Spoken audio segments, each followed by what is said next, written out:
Oruç tutan adamın yatması şəriət baxımından qadağan deyil, insan yata bilər. Ancaq sanki o oruç tutduğu halda edəcəyi xoş əməllərdən, fəzilətli işlərdən yayınmaq üçün və yaxud da orucun müəyyən qədər ona bəxş etdiyi o əzab əziyyətdən xilas olmaqdan ötürü yatmaq fəzilət baxımından doğru deyil. Yəni orucun savabını aradan aparan bir şeydir.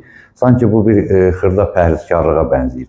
Orucun mahiyyəti ondan ibarətdir ki, insan həmin gün ərzində az qalmaqla yanaşı xeyirli əməllərlə məşğul olsun, həm də o azlığa, susuzluğa dözsün və əsas da ictimai fəaliyyətini davam etdirsin. Oruç tutan adamın yanında yemək yeyən adam da günah qazanmır və oruç tutan adama da bir problemi yoxdur. Bu sadəcə ədəb baxımından deyilib ki, bu biraz qənaətbəxş deyil.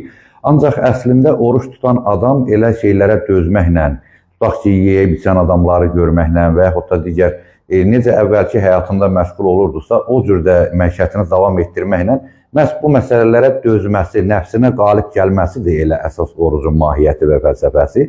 Yoxsa elə hər şeydən yayınaraq rahatçılıqla keçirməyə qalsaydı da bu orucun bir fəziləti, mahiyyəti olmazdı.